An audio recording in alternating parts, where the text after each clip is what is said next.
Nothing wrong with that. I thought we could start with chapter 2 of Start with Why and talk about manipulation before we head into inspiration, because it outlines it pretty well. And what I thought was really interesting, because he's talking about how companies market, but if you put this to a team and agents and employees, it actually applies. Like, you can manipulate through price, which is agent splits and bonuses. Like, you can go through each one of these and see how you do it with agents and employees. Promotions, like contest with agents. Fear, I mean, fear is a huge one. Kind of that 1950s management style. And then aspirations.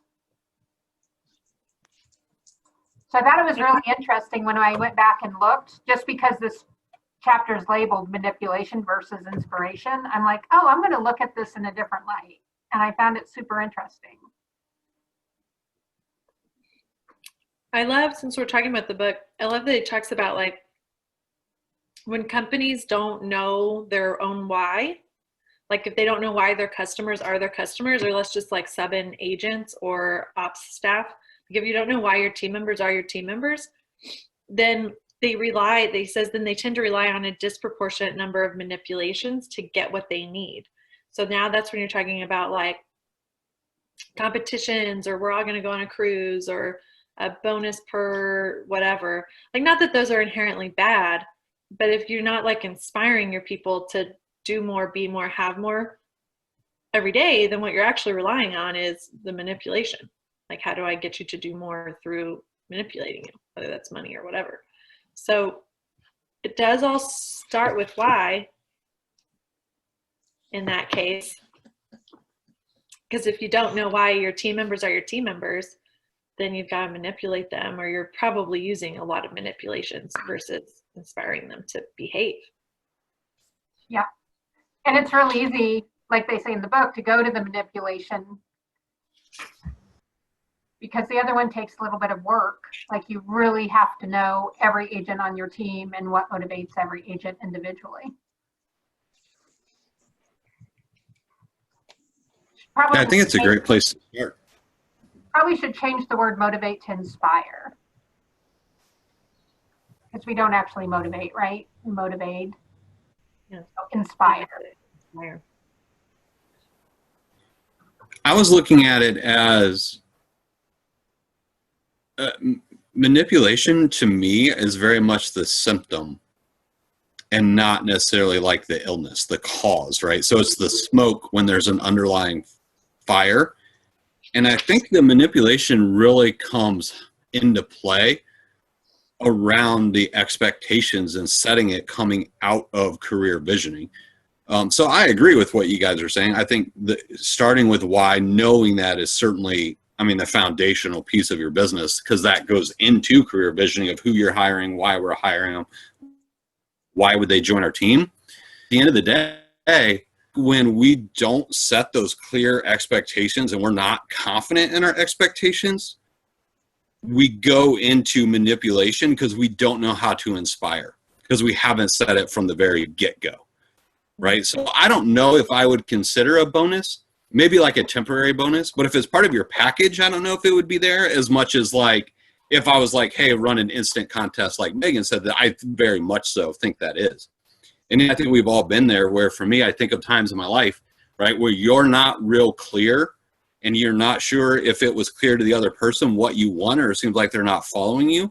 So you just start manipulating the situation, or you adding values in there so they see the world from your view, right? Kind of goes back to like Fierce Conversations. Even you could bring that in with the chapter. They're talking about, if I'm standing on the yellow part of the beach ball and Paula's on the green, she's only going to see green and I'm only going to see yellow, right? And I can manipulate her to get her to my side, where if I would have set the expectation that we're all going to think yellow from the very start, there's a lot less manipulation, I think, gray area that comes along down the road, right? It's a little bit cleaner.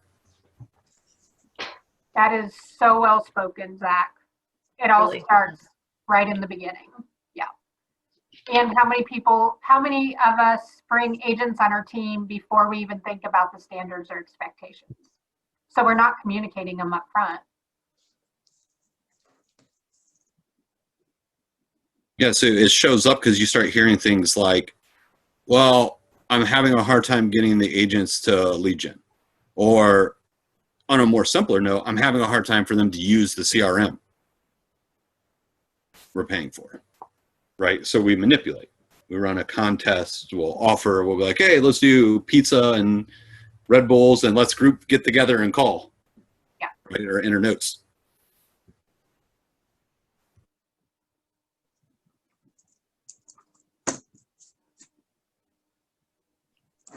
So is this call going to answer all those questions for those of us that have teams that?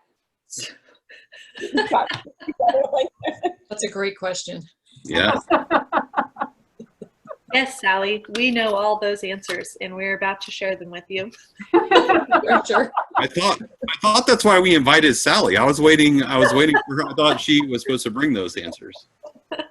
God, you guys are so funny. But let's be practical for a minute. I love that, Sally. You're so practical. You keep us all so grounded. Let's get out of the theory for a minute. Let's be practical. So if we are staring down the barrel of our own team's reality, right? And the truth is maybe we've not done a great job of setting the expectation. We've not done a great job of helping everyone understand why we're all here in this collective to begin with.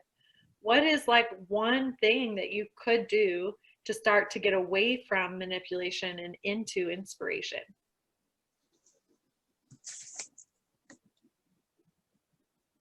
So the only thing that I've I don't know that I found this or I'm just noticing this, and I think it does go back to it's different for each person maybe a little bit, but with one of my agents, it's showing her the value it's going to be to her, right? So using the database and using the actual systems in place, it's getting her to slow down enough to actually use those because it allows her to run faster. So that's her key component. She doesn't want to slow down enough and she won't because she doesn't see the value in it. And so it's almost a fight right there in the beginning, but then it's been super valuable. So maybe it's just figuring it out about each individual on the team and what their motivation, what inspires them, right? Her, it's to run faster. So showing her those systems and how that allows her to do that, that has been helpful. Do y'all remember the Shackleton ad that we were talking about last week? The honor and recognition in case of success ad? I love what Sally just said because, Sally, we were reading page 92 and Start With Why last week, the Shackleton ad. And I love what she just said because it makes it about the person and not about you, the person trying to get the outcome. It makes it about the person you're trying to act on. And when you think of something like the Shackleton ad, which doesn't have to be an ad, just could be the way we're communicating with our own teams, right? The end of that ad was, the whole first half is men of honor needed or whatever, bitter cold, low wages, almost certain death. I'm paraphrasing now, but the very last sentence is honor and recognition in case of success. Well, if you sat down in a 411 with me and you were small wages, bitter cold, you're probably going to die, I'd be this sounds so fun. What is it that we're going to actually get out of this?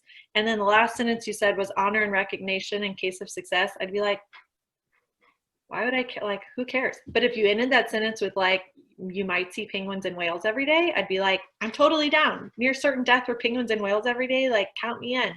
So do you know who you're talking to?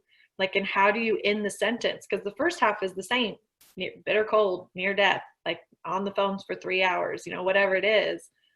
But what is the last sentence that really reaches down into that person's emotional, connects with them and pulls them back into wanting to get on your boat that's going to be stuck in the flow ice for 10 minutes. Penguins and whales, I'm in. Honor and recognition, I don't really care. I really like that because it reminds me of another tactic we can take and practical is how you had mentioned their 411, and I think it goes back to what you're saying. How did they build that? Right? Like, if I know it's not profit first, but if you look at that model at the beginning of that, he actually starts discussing and talking about exercise and how we use small plates and different ways that we can actually start improving our lives, right? In this case, it was talking about nutrition, healthier, and then he later ties it into profit. But if you also think about our 411s, too many times we don't start with the profit or the fun or our goals first. We start with the business side of it, and then we fit everything of our life to the size of that business. Meaning if we don't meet our goals, right? Now I got to manipulate those goals and everything, and I'm not getting what I want on the right side, and it's not very inspiring. Whereas opposed, if we work more on the personal side, develop and spend the time seeing what that looks like what Megan was saying, what gets them going, if it's ultimately they want to see penguin and whales and own some of those, and that's their big dream.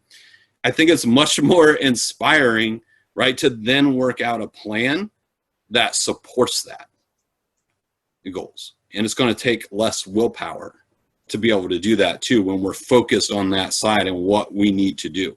And I don't think we bring that back enough. Too many times we go straight to the numbers and we don't bring it back to not necessarily the numbers in the gap, but how that gap is going to change the outcome of their personal goal that they wanted.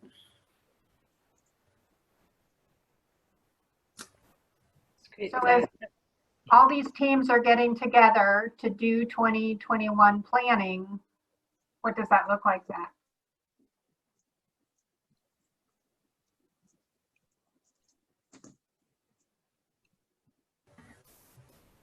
What do we got, group?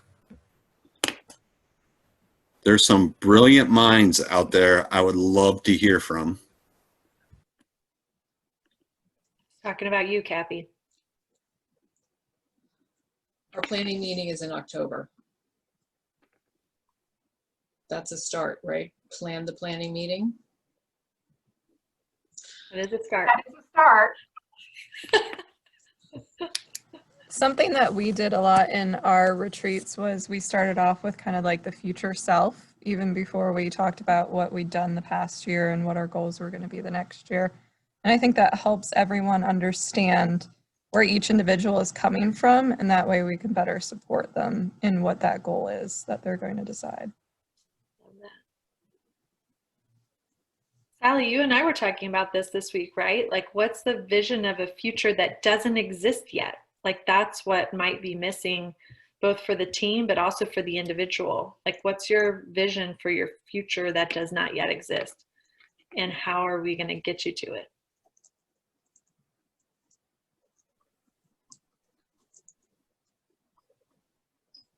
I've got a client, for instance, that it's like taking their kids on experiences. So like every, bonus structure that she's got, she wants to max out. She's a DOO. She wants to max out because she wants to be able to create more experiences for her kids. So whether it's like taking them to the Grand Canyon or whatever, like that's her vision of a world that doesn't exist yet. Like today, she can't do all of those things. But when she accomplishes her goals, she's going to have these many experiences with her kids. That's pretty powerful.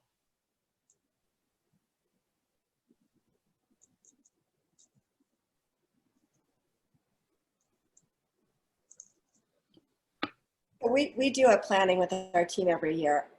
I think my question is, because we use the same format and it has really worked. They've all grown. That being said, this year, how is everybody doing that in COVID? Because for our leadership, we're going away September 27th to actually do some very narrow focus just for a day. And I don't know how we're doing our group planning this year. Like literally our teams, we have a small team, there's only 8 of us, but one of our team is, lives with, they're taking care of their mom who's 102 and, compromised system. We have one with a brand new baby We have another one that he's got his 6 grandkids. I mean, it's crazy right now. So trying to figure out a way to even come together. And we talked about maybe just, obviously it's going to be Zoom. They don't want to get together. So maybe doing that in parts, and how to make that, like Megan used the word experience. I mean, that's what we're looking at right now, which is different. And so love to hear what everybody else thinks about how they're going to do that. Yeah, it's a new world right now. And there are a lot of teams that are meeting in person and will do that. And yet, Sally, like you, there's a lot of teams that aren't. So this would be a great thing to brainstorm over.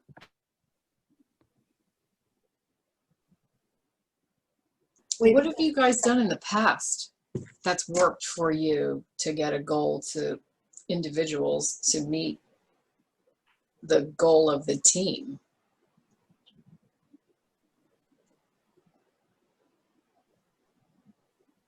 Say the question differently, Kathy. I'm not sure I'm following. So you guys come together and have a retreat. What's the retreat for? I mean, what do you do on the retreat so that you can talk about what your business is going to be looking like next year? So, I mean, what does your retreat look like in the past that gave you the goals of individuals that got you to the goal of your team? Or maybe I don't know what you do on your retreat. I don't know what that's about. Ours was very detailed and organized, and it was 3 days. And we also invited, we've done it for 3 years now. We also invited 2 vendors the last time. And the last year we actually had spouses come over for the last day, and we incorporated the spouses in the vision planning because they're such a large part of it. And so they actually got there halfway through. They got to sit through the 1 day. It wasn't really a participation so much for them, but to see. And in the vision planning, they helped with the spouse literally talk about those very real goals and what that would mean to their family and what they were looking forward to. And then we put them in a Trello board so that everybody could update it. And we followed through on it throughout this year. And obviously for this year, everything changed. So everybody's off a little, we had to shift. But that's what we did. And when we set it up, when we're actually away at that event, we all stay together. So we had a big home over in Carmel, and everybody had separate rooms, and we had an agenda that everyone got. And I mean, there was fun stuff too. And we had a cooking competition. So for our lunch breaks, it was very short, and it was teams, and they cooked, and we had a chef competition at the end. And I mean, it was really so good that the teams, the people did hit their goals. The spouses got built. They really bought in a completely different way. It was the feedback we got throughout the year. So for us, that worked. So knowing that you can't do that this year, and it sounds like you're a little sad that you can't do that this year, which I get.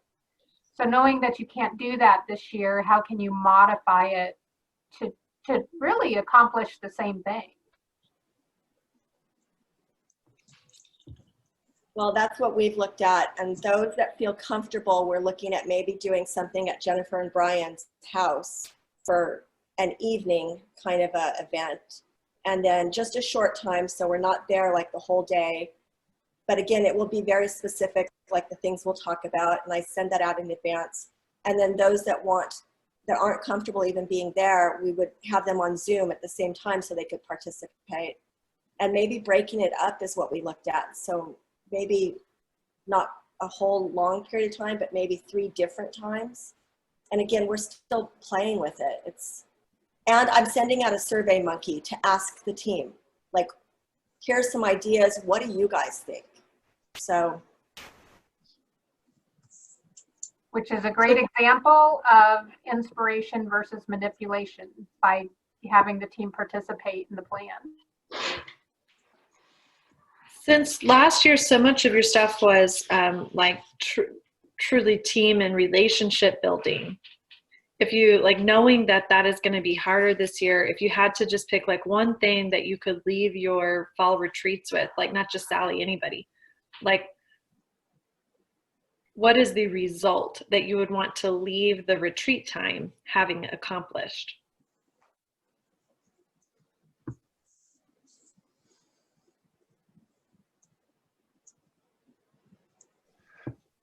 So we have, I guess, 2 retreats scheduled. Like, well, the first one is really for leadership to kind of brainstorm and figure out what it is that what our goals are for 2021. And a lot of it is really also just like building out the infrastructure in terms of culture, which we have, but haven't really like kind of like formalized. And we've got a lot of new hires coming on, a lot of ambitious plans for next year in terms of what the growth is. So, it kind of makes sense that we start to really define it. The next part is going to be like the actual retreat with the team, where we're doing it just at like one of the owners' houses. It's we've been sort of seeing each other, so knock on wood.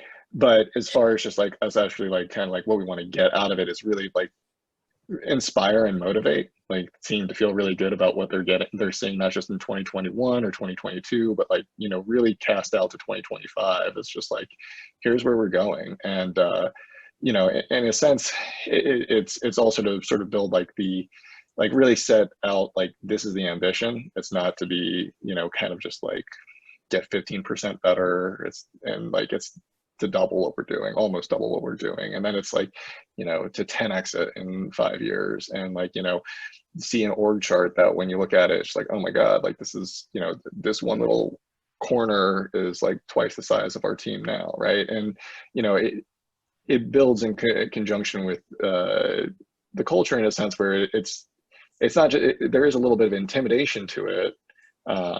If it isn't something that if you're kind of it can be if you let yourself kind of get lost in it, but it's also like a way to really let the team know that like, hey, here's how we're thinking about the business and where we want to direct it, and we're looking at everyone here as like a focal point for it. And like hopefully the team walks away with like that kind of like inspiration for the rest of the year.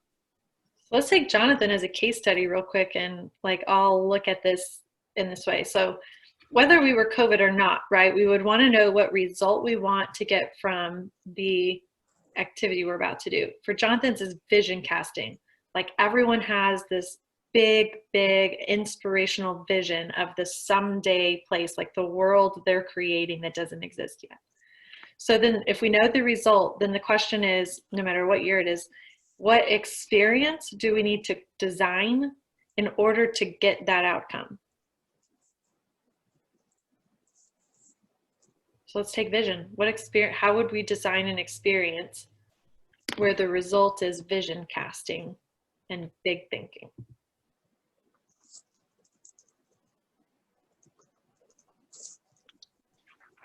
So our plan, I guess, as far as just like how we're going to present it, is it's going to be, the owners are going to speak, and on behalf of just like, the growth and where we've been and how we intend to get there, and like, a lot more, I guess, for the technicals. I'm going to speak towards the culture and, like the importance of it, my background in HR and how I've grown it in the past, and where that, what we're really trying to build, which it's funny because there's like a very big question of just like, what's the why that I'm still trying to not keep myself up trying to answer. And, really then there's like a team building event about like how to better communicate that we're putting together. So a lot of it is really how we're looking at it is taking stock of the roles here and just saying like, who's best equipped to speak towards like, how we're going to like get into like some of the brass tactics of something like lead generation. How do we think about like who's going to be sort of like the visionary mindset, which like our owners have split, and then how is like, in a sense, like what's the operational infrastructure that we're going to look at to like kind of build that through. And I don't want to like kind of like over harp on things like, well, here's how we're going to unify sync and command, because that's going to get me a lot of timeout. Can I call timeout on you, Jonathan? Sure, yeah. Wearing the hat. Okay, timeout. Tweet. So if the goal is for everyone, the result is everyone leaves inspired and motivated by your vision, then do we craft that experience by talking about anything technical? No, that's, yeah, I'm gonna, like, that's why it's like, let's talk strictly like culture, because I think culture is like, yeah, culture is something where people, like, it hasn't been defined and people want to know what they're a part of. Hmm. And I think it's also a way for us to like kind of talk about the inclusion of how it's just like, hey, even in this grand scheme of things, here's the type of person that we want, and like 95% of the people in this room embody that. So Jonathan's in the hot seat, so thank you, Jonathan. So let's keep going with his example. You want to create, like, we're crafting vision, like where the result is vision, inspiration, like a clear picture of the future that this team is building. How else are you going to, well, let me back up. Like, we know that language from our book we just read, that language and emotion, like our feelings and the warm fuzzy piece of our brain, are actually not in the same part, right? So we unfortunately are limited to the number of ways that we can create an experience, but the only way that we do that isn't just through words. So if we're trying to create an experience that is talking to the limbic brain, like the brain that has no language, what are some ways that you can really get your team to go with you into this big vision experience that you're trying to craft? Anyone can answer, not just Jonathan. Let's all think about it. Well, and you know, this might be a little technical, but one thing that we've been trying to get to, we've had a brand, the launch that we've been wanting to do, because we've been a merging of a couple of different teams, and I want to have like a bit of an unveiling party at the same time for this, about like kind of just like, hey, here's our rebrand, here's our relaunch, here's how our, like, we have a new story and this is where it begins, you know, and tie that in. You know, there's a little bit of just like, okay, how do we get, like, what are the right elements to tie this in and kind of make it something that's really cool? Like, we've got some like merchandise and swag that we want to like hand out and everything, and just kind of like, you know, here's like your new cards, like we're all on the same team now instead of being so fractured. And, you know, like, we use this as like kind of a time where it's just like, you know, we all get to like kind of put the past behind in a sense. You know, and like, you know, maybe it's like, all right, everybody, take off whatever whatever old merchandise you have, or old swag, and throw it in the pool. We're all up lighting it on fire. But that's probably a bit extreme. But we can start with like, I love it. You know, yeah. Has anyone ever been to family reunion? Like, anyone? Family reunion? No? Like halfsies? Like, okay, so let me just paint it for you, for those who haven't been there. Like, you walk into your first session in family reunion, and it's not a breakout. It's a group session. And so when you walk in, that's on purpose, by the way. Keller Williams doesn't do anything on accident. So when you walk in, first of all, you have to walk through this vendor hall, which is like the size of a football field and totally decked out. People are like giving you free stuff. You feel almost like a celebrity. It's a red carpet, not even joking. You walk the red carpet to this giant arena, like you're in some of the world's largest convention centers. And it is not half of it. It is the entire convention center. And there are 10,000, 15,000 chairs already out. There's people have balloons. They've got flamingo hats, like they're waving flags. And it is pitch black with just disco lighting. Like, I'm not even making this up. Sounds like a joke. I'm not. On stage, there's a live band. You find your seat in this environment, and it is like pure feelings. Like, the speaker, like the music that is blasting this band is like visceral. Like, you can feel the bass. You're like, oh my gosh, I'm at a concert.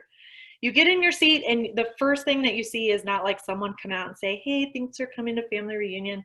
The first thing that happens is, on this like surround sound, like world-class system they've set up, is you hear like boom, boom, boom, boom. And it's like the command video of the moment, like that they play for you. And it's flashing lights, and it's like, this is the next version of the future. And it is like nonsense crazy, like you feel it. And nobody is sitting there saying like, and then, you know, we tweaked it a little bit, and now we've got command for teams.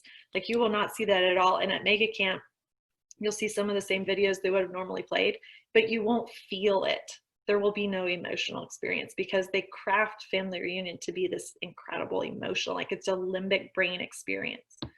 So when you're thinking about a retreat, like a once a year retreat where you're casting vision and you want to connect with someone on the limbic side, like literally you have other things than words. Like you have the lighting, the environment, the music that's playing. You've got like how the screen looks if you're all COVID like separated. Like what are some other things that you can intentionally do to build an experience that helps them like transport into your vision? Something I did that was kind of similar to the audiovisual was we would do a year in review video, and part of that was the blooper reels from everybody's monthly videos that they were doing. So it kind of intersperses like the serious kind of, these are the goals that we achieved, or even just like pictures of everything we did throughout the year. And then you'd have a little bit of that kind of team camaraderie, like let's all laugh together kind of thing. Love it. That's my question to all of you as you think through your fall retreats, is just, you know, what are you doing to create the experience that gets the results that you want? Even if it's maybe not your, like maybe we are the numbers people. Maybe you need help. Like maybe you need to go to your Rainmaker and have like a brainstorm session on how do you get the person who's maybe more in tune with the emotional side involved in creating an experience for your team. Does that help, Sally? A little? Yeah. Whether you're virtual or not, you got to create an experience.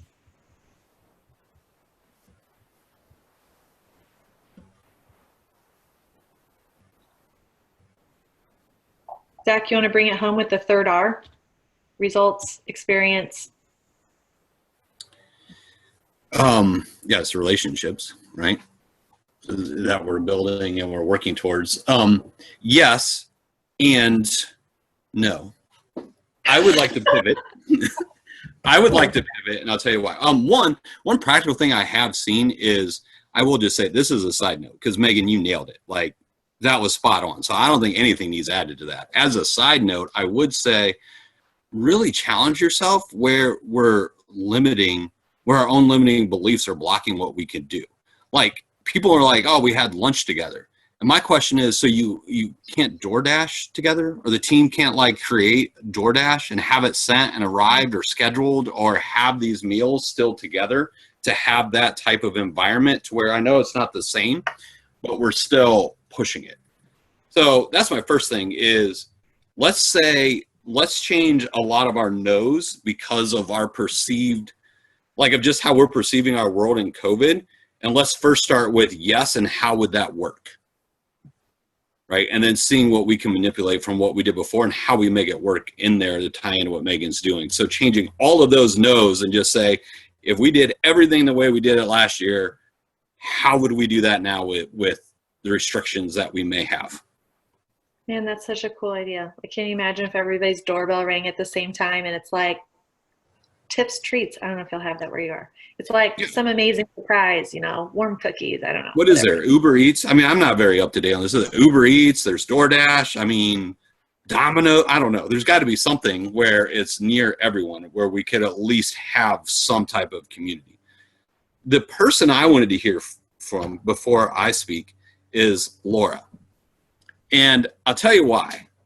I've heard some of her perspective and background. It's brilliant.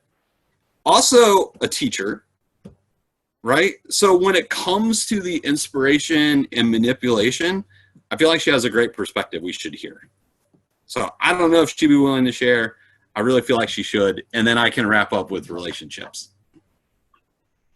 Okay, well, so I was a principal for a long time. So we always had, and this brings me back to like our principals conference, and Megan, when you were talking about, what was it called? Family reunion. Like, that's totally how I felt about the principals conference. I was so revved up every year to go because, you know, the music was playing, and it wasn't about it was about the results, and it was about how all of our schools were doing, but it was just presented in such an amazing way.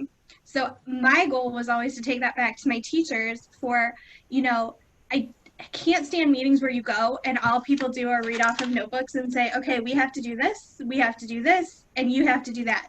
There's no buy-in there. So we really have to, and the difference between, you know, the manipulation and the inspiration is the loyalty that you have to really build with your staff and those relationships. And you don't get that by reading off a sheet or reading statistics. You get that by listening to what they have to say, knowing, you know, in my case in that field, like what's going on in their classrooms, what their true challenges are, and then focusing those meetings on those things to make a difference to them. Making music videos, I remember music from like everything. So every single principals conference, I can tell you what the theme of it was because of the music that they played, and that will carry with me. So those are things that, you know, I think are really important to build that limbic, you know, that connection, not just with the words, but with the whole experience.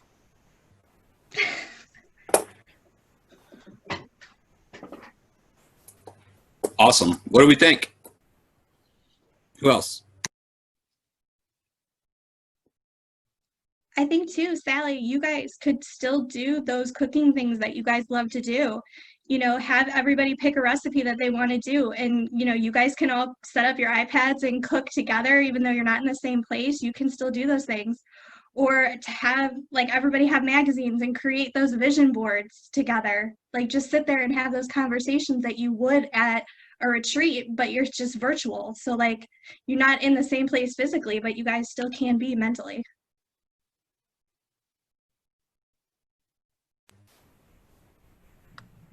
Love that. I appreciate the fact too. I heard you brought up like just loyalty and the relationship part of it, right? And those relationships are so important, and we owe it to our staff to have a great inspirational meeting because of those relationships that we're working towards, right? And those relationships really are going to decide, based on the experience, kind of what our next year is going to look like, what that trust looks like, and how it's going to play a part in the goals that we're setting. And here's the thing, if there's not that loyalty, and there's not that trust in the relationship, and we're not open and honest about where we want to go and what that looks like, then you run into a lot of fluff goals, or we don't have goals that people are truly bought in and do. Another thing that comes to mind that I heard said, I think Jonathan had said it, when it comes to culture, I don't know if Jonathan meant this. This is just my perspective. I think too many times what I see and what I hear is that we go after culture. And it goes back to that smoke and that fire, right? Culture is the result of what our relationships and collectively we do in those experiences that we create, that gets the results that we want and get us to where we need to be.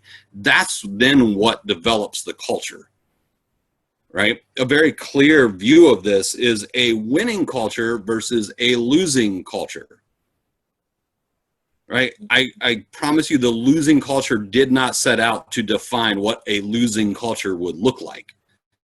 Is the result, right, of the experiences that they shared together, the relationships that failed, or the conversations that we didn't have, or the expectations that weren't clear, that created that culture. So when you go into these meetings, be more focused on who you want to be, who you want what you want the team to be, and how everyone fits into it to drive it through those inspirational videos that we have, the music we're playing. It could be a slideshow, like, are we just using a regular sheet? Are we doing an actual video with background, like Megan was saying, lights? Are we doing the DoorDash? Are we cooking together, creating vision boards? What are we doing in experiences that we're creating? That's then creating the culture. So when we walk away, you don't have to define it. People know what it is, right? And then eventually you just have to put words to it. So winning culture, people will label it. Winning culture or losing culture, right, is a definition of that. And a lot of thoughts go through there. So hopefully that was clear, because I have a lot of things running through. I need to like write it down in my notebook and get it out. That's kind of where I went when I went through there, because I think we go into those meetings and that's what we do. Like we push a culture we want instead of just pushing the things that we do and who we are and what comes naturally to inspire people.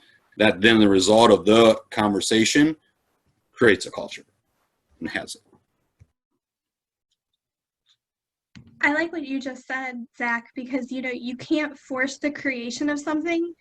It's going to happen naturally based on those relationships and based on that trust and that loyalty that you build with your team. So if you have that goal of creating that winning culture, you're going to create a losing culture because you're not going to be focusing on the right things. Does that make sense? I don't know if I worded that right, but does that make sense? Yeah. Brilliant. Audrey's sitting on something good over there, I can tell.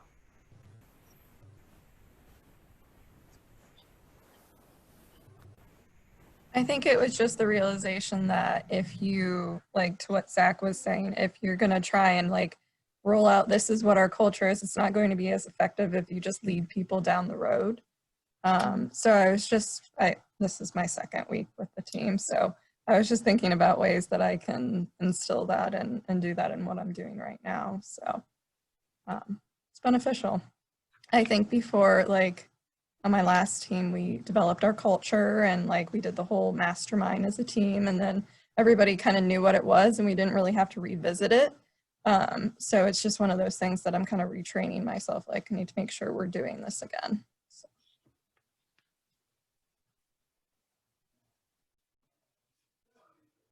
Well, it kind of reminded me too, thinking about it and reflecting on it, it goes back to what Kathy has said last week. Remember when she's like, man, what is our why? Like, what is our culture? It wasn't interesting. All of us, even a brief short of time we worked with her, were able to identify like, wait, you just told us your culture, right? So we force it, like we try to label it. And sometimes the culture it shows up in the actions and what we do. And that's what I love. And it's like Kathy, they very much have a culture of that team and what they do and what they all like doing, because they have the relationships, the shared experiences together, and they're getting the results that they desire, right? Driving all that. And I really appreciate you guys putting it out there for me and making it so simple. When we were just trying to figure out what's our why, we don't know, we're thinking and thinking, and then it just turns out that we just like to help people, and that's it. Even though it feels so small, it really is big. Yeah. Kathy, something that I was thinking about afterwards was that you guys had a lot of like second careers, third careers, and you're coming to the table with such a wealth of experience too. So not only are you helping people, but all of that experience is going to tie into that too, regardless of whatever industry it was. So that already positions you guys in a kind of an advantageous way for a lot of people, I would think. Thank you. Yeah. And we get together every morning and we were talking about it. Of course, it's easy for me to come in here and say, hey, you guys, I was on a call the other night and we were talking about our big why. And I noticed, and I can point to what you do and what you do and how you do it. And these are examples of what our culture is. And everyone's like, oh yeah, really feeling the power that is behind the giving, the wanting to help people do better, and it's going above and beyond. It's really nice, really nice. Thank you guys for helping. It changed a little bit of our team this week. Yeah, it really did. Celebrate and share. Right. I like what you said there too. You said something I wanted to touch on, because I liked how you're saying you could point to individuals and how they contribute to that overall. Mm-hmm. I think that is a great thing to inspire people with at the beginning. If you had a video, right, demonstrating how each member of your team contributed, that would be inspirational and powerful.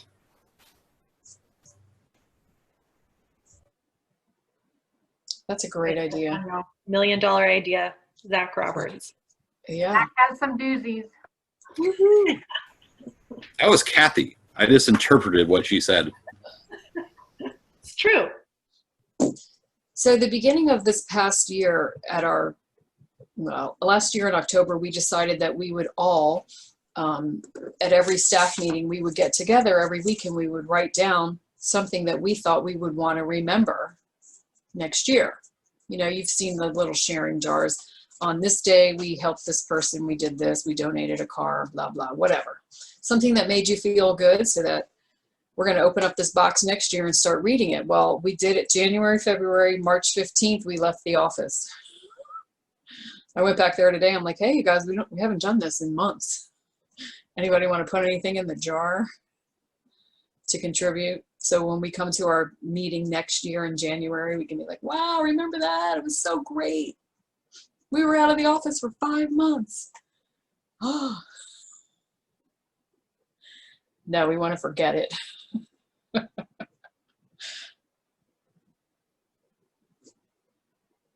That is a great idea, though.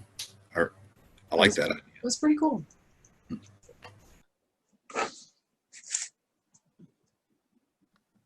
Kind of piggybacking on what Kathy was saying and then what Megan kind of focused on too is or somebody pointed out, focusing on what each individual is contributing, I think is a really powerful thing.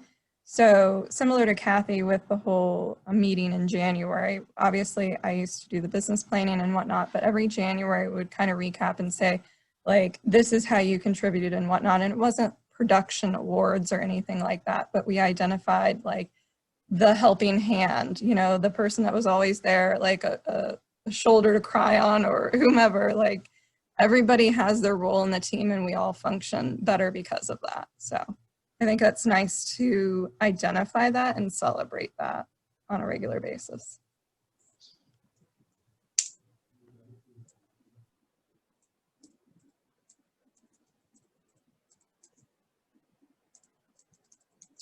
I think one of our biggest successes from that was a customer. Well, I'll say a short story. We were making phone calls. A lady answered the phone. She said something to whoever was talking, and this was one of our agents. You know, we're just calling for this and this and this. Well, she said something like, well, you're such a dumb shit. I live in another state, right? And that she had to go. She had to hang up because she was on her way somewhere. So he tells us the story, and our rainmaker says, oh my God, that's my friend. It's my mother's friend. She's a little old lady, blah, blah, blah. So the rainmaker calls the woman, and the woman says, oh, I'm so sorry. I was on my way to church. She calls him a dumb shit. Why would you invite me to a party? I don't even live there, right? And so he was like, I was rah, rah. So we got him a certificate that said, for not losing your shit. I mean, really, that's what it said. Doing such a great job, even under these circumstances. And to this day, he's like, so here's I framed it. I have it at my desk, you know, I moved into a new place. And just the smallest little awards for the most ridiculous things, I feel like mean more than, like you would say, the award for most, you know, closings, highest dollar amount, all that kind of stuff. Recognizing what you did under the hardest circumstances really, really means something to people.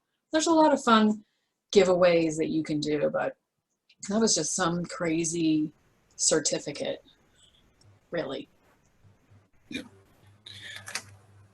Taking that a step further, celebrating people's personal wins, even if you don't go by name, but if you worked out, lost so much weight, ate so much better, took so many vacations, bought so many investments, that really has worked in my past too on teams where it wasn't just celebrations of work, it was personal accomplishments.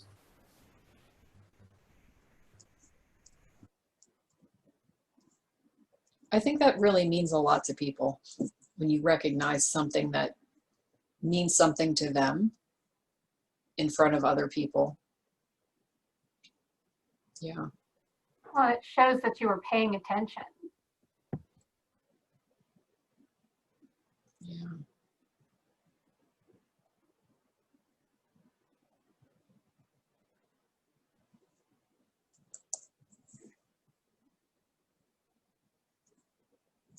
Well, our meeting is going to be way different this year.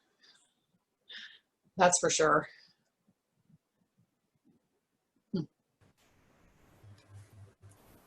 How do we do, Sally? I have ideas. Like I'm putting them in Trello right now. You got super creative.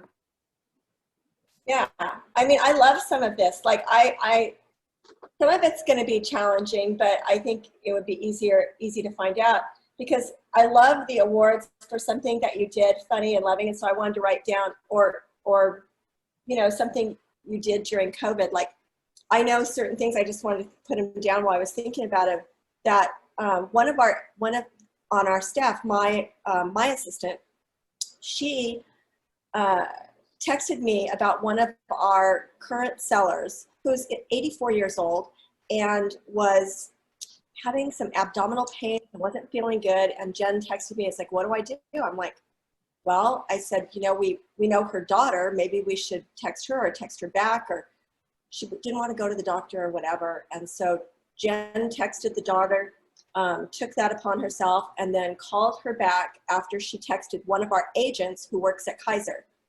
Told her the situation. The agent gave her information, said she needs to call urgent care. At her age and with these symptoms, it could be a couple different things. They want to check it. So she did, and she went to urgent care. They kept her overnight.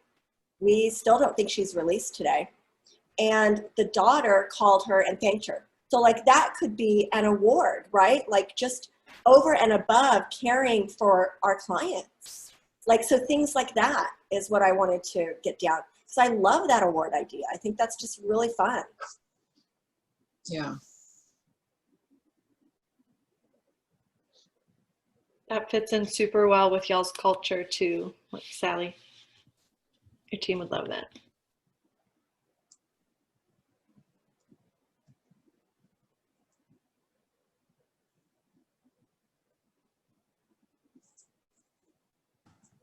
Something else that I was thinking of, even if you aren't together, so Sally, I know you're not, you can do something similar to what Jonathan was saying in terms of getting together some of the swag, and you can mail it ahead of time. And so if you had decided what those awards were ahead of time, how cool would it be to have those printed or displayed nicely so they can kind of hold it up on the screen as you're talking about them? I think that would make it even more of a stronger connection. Or even open it, like do not open this until our meeting. Open it. Right. With some confetti, throw that up in the air. Now take out the award, right? Hold it up, see what it says. Yeah. Experience. That's true. I was going to say, know your people. We got some that confetti thing would be great for, and others that would just be hating on me at that point. So, Right? Oh, yeah, yeah.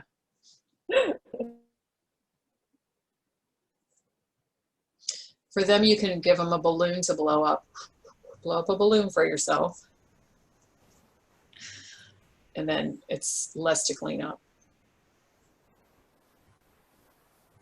So Paula does an amazing job of picking up on the emotional side of it and the cues that go along with things. And yet even I can notice the difference in Sally's tone and just energy coming about now, potentially a team retreat compared to the beginning of the call.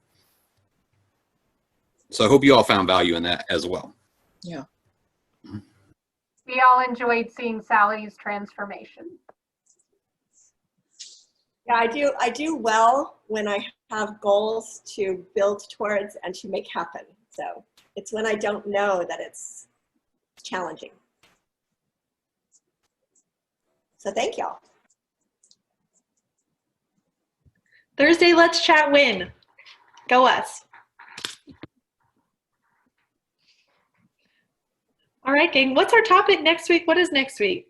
It's like the week before Mega Camp. Did we pick a topic? Yes, we did. Paula, what's our topic? She has a better memory than me. It's around GPS.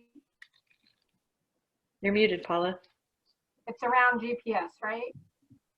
That's right. Yes.